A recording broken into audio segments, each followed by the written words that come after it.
wasn't until my junior year in college when I took a public speaking course, and once again the professor teaching the class was directing production of Three Penny Opera, and he didn't have enough guys, and he said he'd give us extra credit for that particular course if we got into play. So I got into play, and I haven't stopped doing it since. That was the one time that I finally realized that I found something that made me want to get up every day and go to class. You know, I wanted to get up and go to my acting classes, or go to my set construction class, or be in the theater and be around those creative people. And it gave me a better feeling than I had, you know, forcing myself to get up and go look at science problems. And I was trying to you know, biology or whatever.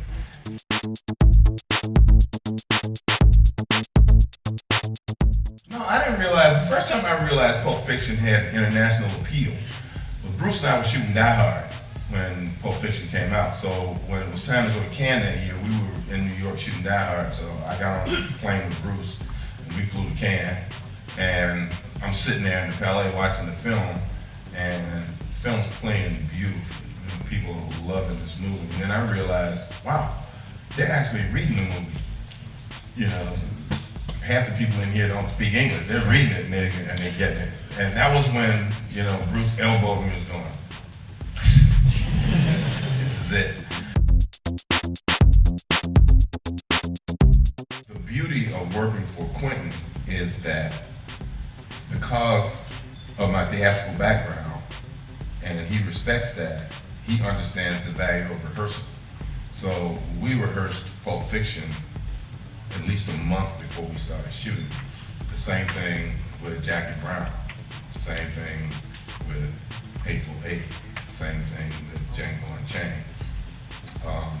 At one point we were in a studio lot in a stagecoach doing those stagecoach scenes in Hateful Eight, and they built minis on a soundstage so we could rehearse everything we needed to do in there. So when we got to work, if something wasn't happening in a certain place, we could do something else because we knew what we were going to do. So he understands the value of rehearsal and being able to fix the dialogue, being able to fix the blocking, having the DP there so they can plot shots. So that when we get to work, we work very efficiently. But Quentin also has the most creative film set that I've ever been on. Number one, nothing with an on-off switch other than the camera is on set. There are no phones, there are no iPads, there's nothing. So when he says cut, people don't start checking their email and doing it. People talk to each other.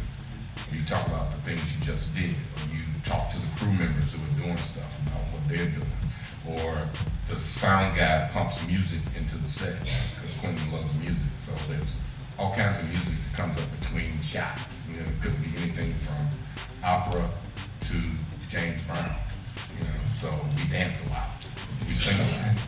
Quentin also tells stories a lot. I mean, he is the most encyclopedic cinematic mind, you know, I've ever encountered.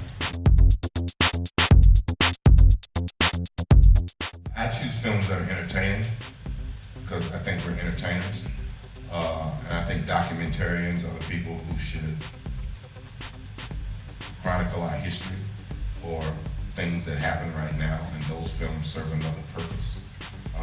So for a person like me, I mean, I don't mind telling, you know, a message or being in a message movie of sorts, but I particularly think of myself as someone who gives people an opportunity to get away from what their everyday life is for 2 hours, 2.5 hours, and take some kind of ride that gives them an opportunity to not think about what their troubles might be or how their lives are impacted by outside forces or the external forces that keep them in a certain situation, so that they can come in here and escape that, come into the big dark room and escape that, and have a shared feeling with all the people that are there, and leave with a smile on their faces, or a little more adrenaline, or to be energized by what they've seen and feel better about themselves. So I choose movies that are entertaining.